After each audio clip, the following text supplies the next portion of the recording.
Gold, trusted gold buyers. మీరు తాకట్టు పెట్టిన బంగారాన్ని విడిపించి ఈ రోజు ఉన్న మార్కెట్ ధరకు కొనబడను.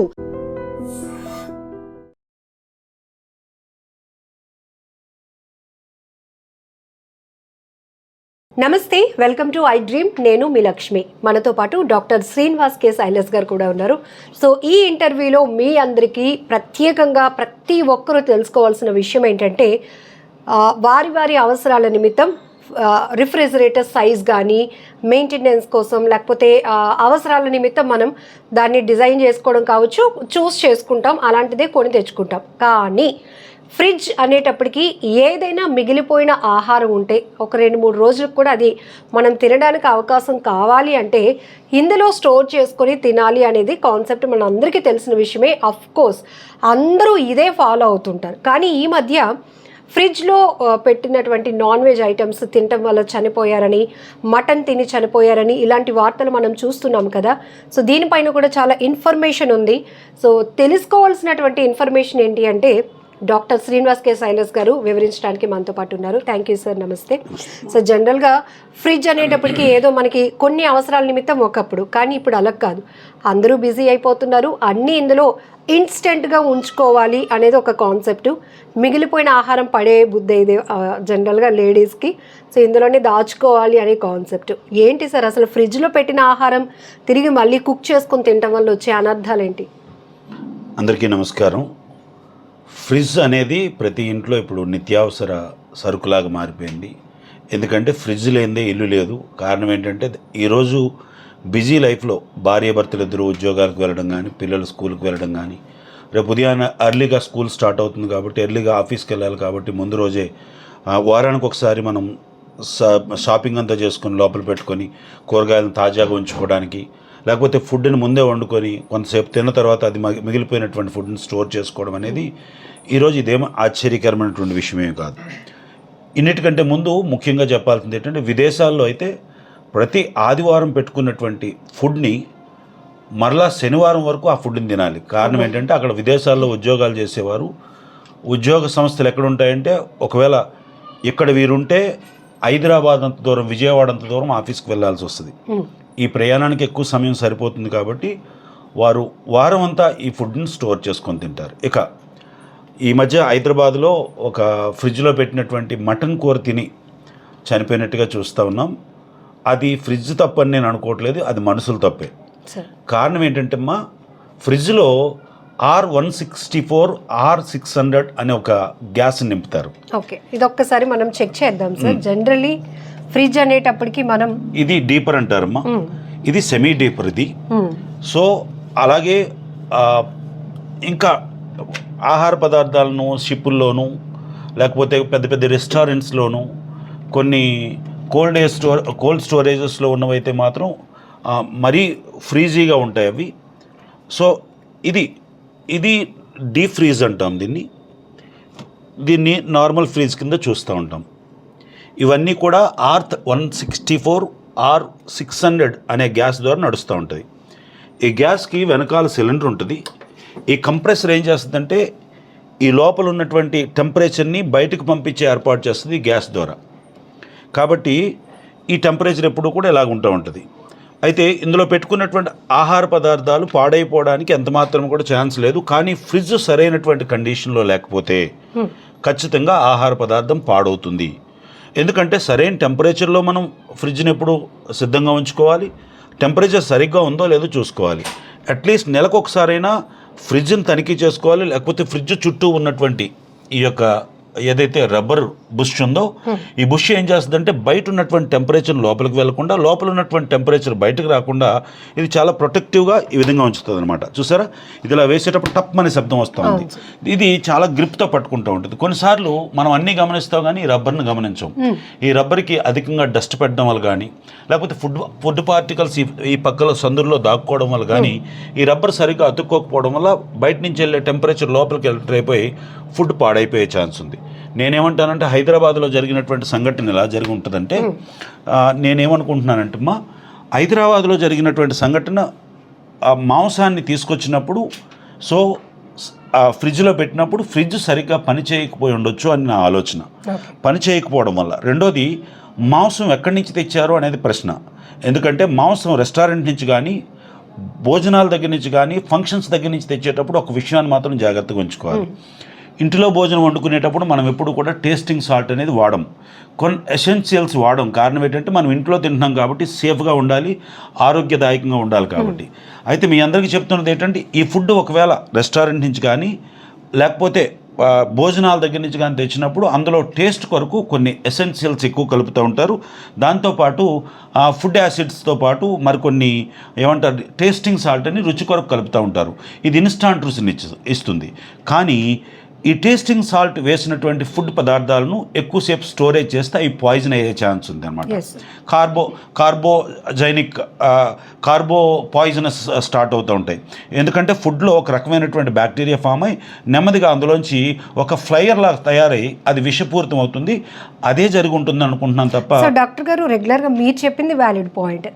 మనం ఇంట్లో మెయింటైన్ చేసే ఫ్రిడ్జ్లో మనం ఇంట్లో వండుకున్న వాటిలో ఎలాంటి టేస్టింగ్ సాల్ట్ కానీ కలర్ ఎసెన్షియల్ ఏమి వాడడం కాబట్టి అది మనం స్టోర్ చేసుకుంటే, అంటే అందరికీ డౌట్ వస్తుంది, రోజు మనం అలాగే తింటున్నాం కదా, ఇదేదో ప్రత్యేకంగా వింతగా చెప్తూ ఉంటారు. కానీ చాలామందికి రెస్టారెంట్లో తెచ్చుకున్నటువంటి ఫుడ్ ప్యాకెట్స్లో ఫుడ్ మిగిలిపోయినా అది కూడా స్టోరేజ్ చేసి నెక్స్ట్ డే తినడం అలవాటు చేసుకుంటారు. అలానే మీరు చెప్పినట్టు ఫంక్షన్స్కి వెళ్ళినప్పుడు దగ్గర బంధువులు అయితే ఏదైనా మిగిలిపోయిన ఫుడ్ పడేయడం ఇష్టం లేక దగ్గర బంధువులకి షేర్ చేస్తారు దాన్ని, అది కూడా ఫ్రిడ్జ్లో పెట్టుకొని తినడం.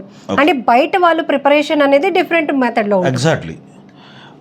ఏదైతే వ్యాపార సంస్థల ద్వారా జరుగుతున్నాయో ఫుడ్ కోర్ట్స్లో కానీ హోటల్లో కానీ లేకపోతే భోజనాలు పెడుతున్న దగ్గర వారు అధికమైనటువంటి టేస్ట్ కొరకు కొన్ని వస్తువులను ఎక్కువగా కలుపుతారు. అందులో ఫుడ్ యాసిడ్స్తో పాటు మరికొన్ని ఎసెన్షియల్స్, అలాగే మనం రెగ్యులర్గా వండుకున్న ఫుడ్లో జీడిపప్పు వేయంగా, కానీ జీడిపప్పు ఎక్కువ శాతం దాంట్లో పౌడర్గా వేస్తారు. జీడిపప్పు కూడా చాలా తొందరగా పాడైపోయే లక్షణం కలిగింది కాబట్టి పప్పు దినుసులు ఏమైనా చాలా తొందరగా పాడైపోయే లక్షణాలు కలిగినవి.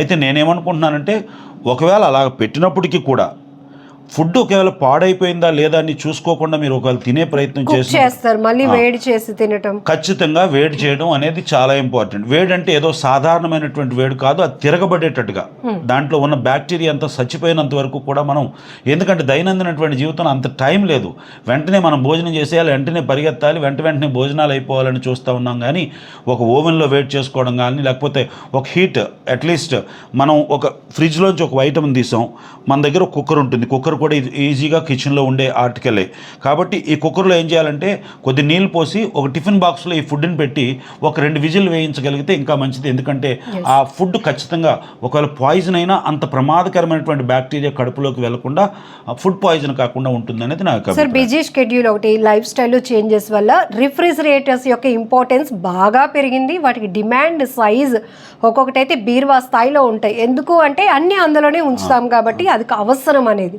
సో ఏవి ఉంచవచ్చు, ఏవి ఉంచకూడదు. ఆల్రెడీ మనం ఫుడ్ కంటైనర్స్ అనేటప్పటికి ప్లాస్టిక్ మెటీరియల్ వాడకూడదు అంటాం. అదే ప్రమాదం అనుకుంటే మళ్ళీ అందులోనే పెట్టి ఫ్రిడ్జ్లో పెట్టేస్తుంటాం. ఉదాహరణకు ఒక ప్లాస్టిక్ బాటిల్ నాకు చూపిస్తే ఒక విషయం చెప్తాను మీకు.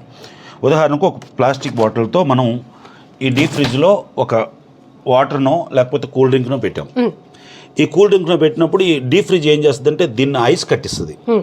ఐస్ కట్టించినప్పుడు దీంట్లో కొంత గ్యాస్ ఉంటుంది, ఎందుకంటే పూర్తిగా నింపి పెట్టం, ఏమాత్రమైనా మనం ఖాళీగా ఎక్కడో ఖాళీగా ఉంటుంది.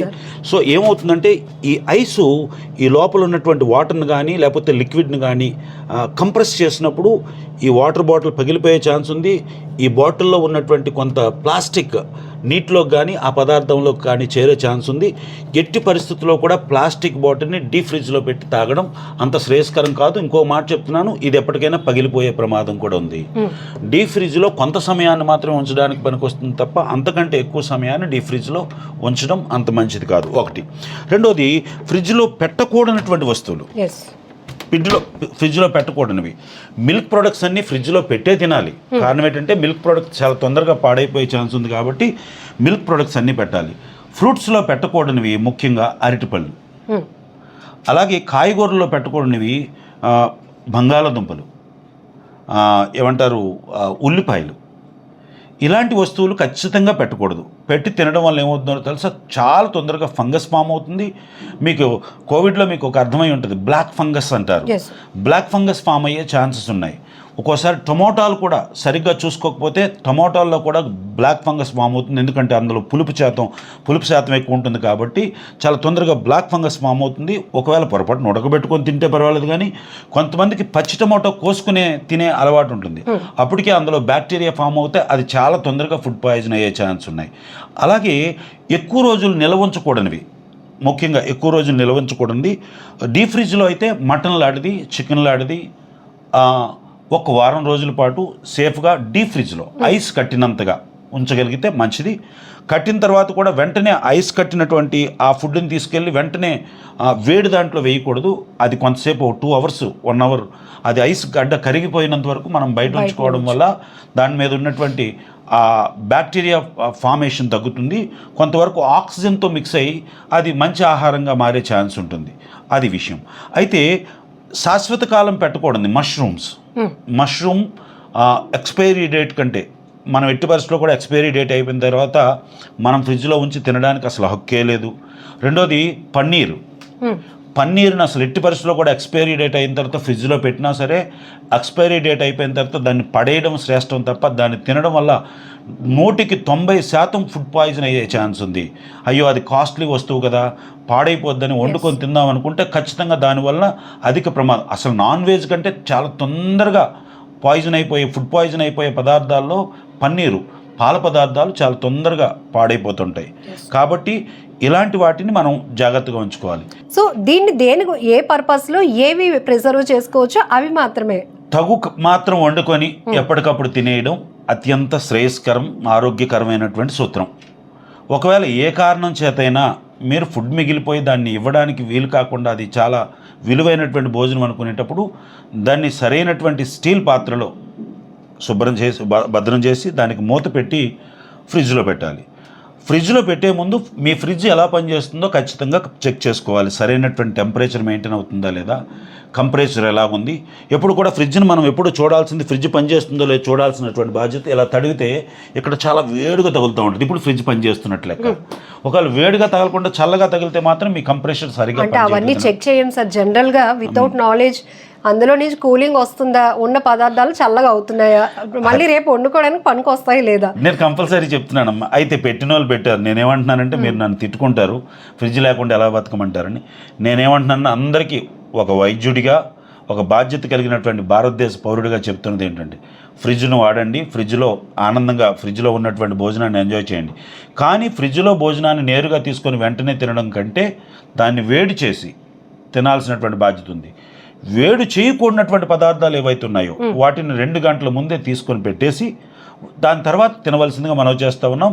ముఖ్యంగా పాల పదార్థాలను నాన్ వెజిటేరియన్ మాత్రం చాలా ఎక్కువ టెంపరేచర్లో ఉడకబెట్టిన తర్వాత మాత్రమే తినాల్సిందిగా మనం చేస్తూ ఉన్నాం. సో ఇక్కడ మీకు ఈ ఒక్క వీడియోలో చాలా ఇన్ఫర్మేషన్, ఫ్రిడ్జ్ కండిషన్ని మనం ఎలా చెక్ చేసుకోవాలి, వస్తున్నటువంటి కూలింగ్ సిస్టమ్ కానీ ఎప్పటికప్పుడు దాని మీద కూడా మన అబ్జర్వేషన్ ఉండాలి, క్లీనింగ్ సిస్టమ్ని చూసుకోవాలి, అట్లనే ఏవైతే స్టోర్ చేయాలి అది ఏ ప్లేస్లో మనం ప్లేస్ చేయాలి అనేది కూడా డాక్టర్ గారు చెప్పడం జరిగింది.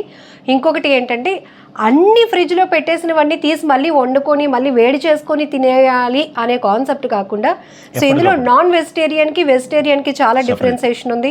సో మిల్క్ ప్రోడక్ట్స్కి సంబంధించి కూడా ఎక్కువగా మనం పన్నీరు లేకపోతే మీరు చెప్పినట్టు మష్రూమ్ ఇవన్నీ కూడా ఫ్రిడ్జ్లో దాచుకొని వండుకోవడం అలవాటు సార్.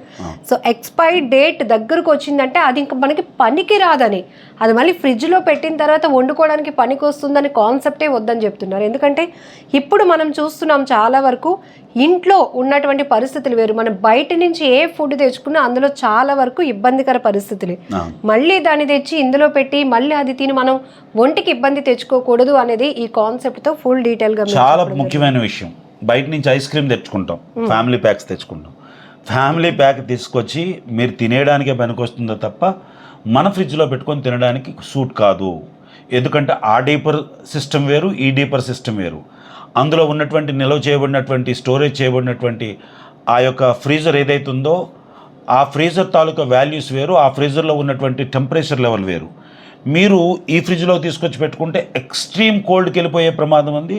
అది మీరు తినేటప్పుడు అందులో పాలు పదార్థాలు కలిసే ఛాన్స్ ఉంటాయి.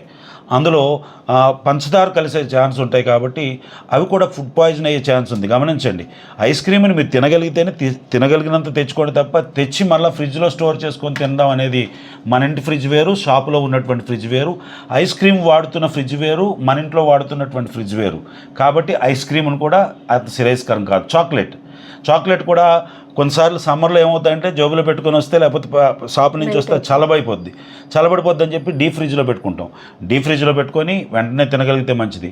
అది 10-15 రోజులు ఉన్న తర్వాత దాన్ని తినడం జరిగితే అందులో విపరీతమైనటువంటి ద్వీప్ కణాలు, చాకోస్ ఉండడం వల్ల అది పురుగు పట్టే ఛాన్స్ ఉంది. ఎందుకంటే టెంపరేచర్ను కూడా పురుగు పట్టే ఛాన్సెస్ ఉంటాయి, టెంపరేచర్లో కూడా బతకగలిగే ఛాన్స్ ఉంటాయి. అలాగనుకుంటే మన ఫ్రిడ్జ్లో ఉన్న వాటికి పురుగు పట్టదు అనుకుంటే హిమ ప్రాంతాల్లో పురుగులు లేకుండా ఉండాలి కదా. ప్రతి దానికి ఒక జాతి తాలూకా ఆ బ్యాక్టీరియా ఫామ్ అయ్యి అందులో బతకగలిగే పురుగులు కూడా పెరుగుతాయి. గమనించండి. కాబట్టి కొన్ని వస్తువులను మాత్రం ఖచ్చితంగా ఫ్రీజర్లో పెట్టకూడదు. పెట్టిన తర్వాత వాటిని సరిగ్గా ఉడకబెట్టుకొని సరైనటువంటి మోతాదులో మాత్రం ఉడకబెట్టి సరైన టెంపరేచర్లో ఉడకబెట్టి తింటే శ్రేయస్కరం. హైదరాబాద్లో జరిగినటువంటి సంఘటనలో నేను అంటాను, ఫ్రిడ్జ్ తప్పు కాదు. ఫ్రిడ్జ్ సరైనటువంటి టెంపరేచర్ లేకపోయి ఉండొచ్చు, వారు తీసుకున్నటువంటి ఫుడ్ ఫ్రిడ్జ్లో పెట్టిన తర్వాత పాడైపోయి ఉండొచ్చు.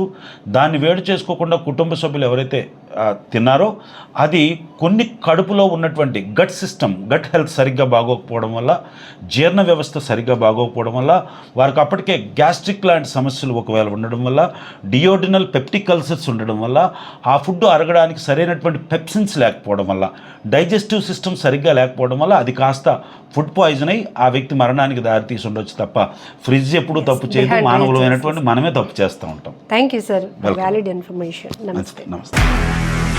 నిజంగా ప్రస్తుతం ఉన్నటువంటి సమాజం దేనికి ప్రయారిటీ ఇస్తుంది? ఆర్థిక సంబంధాల చుట్టూ మాత్రమే తిరుగుతోంది. మళ్ళీ ఎన్నికలంగానే చాలా విరక్తి కలుగుతాను. మంచి అనిపిస్తుంది కదా, లేడీస్ కూడా ఛాలెంజింగ్ జాబ్స్ చేసినప్పుడు చాలా బాగుంటది. ఫుడ్ డెలివరీ ఇవ్వటానికి వెళ్ళినటువంటి డెలివరీ బాయ్ అనిల్ పై కళ్ళ ముందు